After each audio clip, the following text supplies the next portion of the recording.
Pangangalaga sa mental well-being ang isa sa mga susi sa tagumpay ni Carlos Yulo. Ay po yan sa kanyang sports occupational therapist na ibinahagi sa GMA Integrated News ang ilang estratehiya na ginawa nila para sa kanilang training. Saksi si Jamie Santos.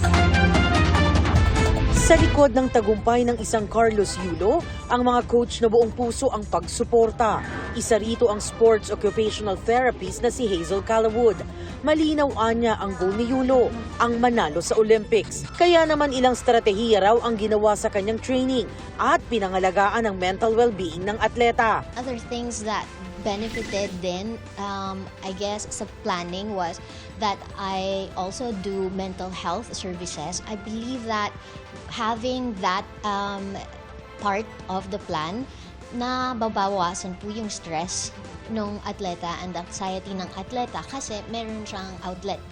Meron siyang karamay doon sa proseso na napakahirap naman po talaga. Kabilang sa pinaghanda nila para sa Paris Olympics ay international training camps. At habang papalapit daw ang Olympics, tumitindi ang training kaya iniwasan nila ang rigorous training para iwas injury din. Kung ano yung gagawin niya, magsi-stretching. Kasi example, ginamit niya po heavy yung legs niya for the day.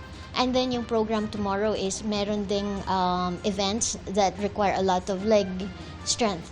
So, bibigyan namin siya ng assignment na, okay, mag-stretching ka ng extra ha, kasi itong muscle regions, ginamit natin masyado. Kailangan pa natin siya bukas. So, please, gawin mo yung assignment mo. So, pati nutrition niya. Kahit naging maganda ang resulta ng Paris Olympics, hindi raw sila titigil sa paghahanda para sa 2028. Wala rin daw silang babaguhin sa strategy nila pag tumuloy si Carlos sa 2028 Olympics.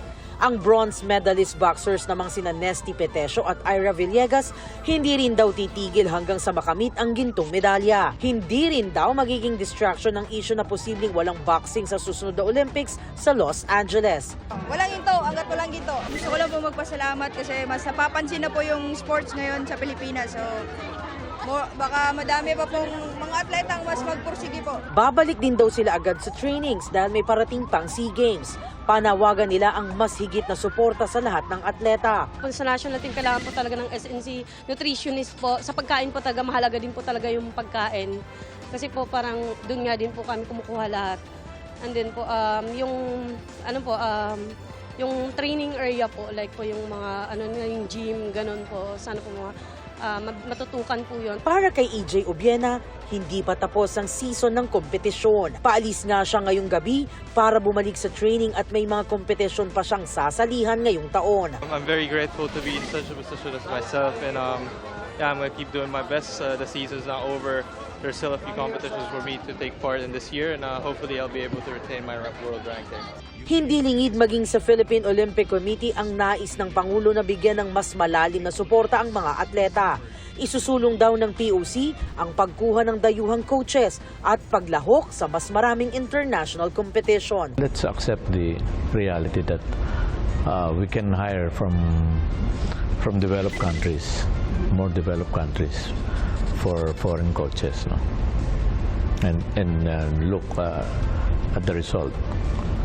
We broke the record for 2 consecutive Olympics. We were #1 in Southeast Asia. Para sa GMA Integrated News, Jamie Santos ang inyong saksi.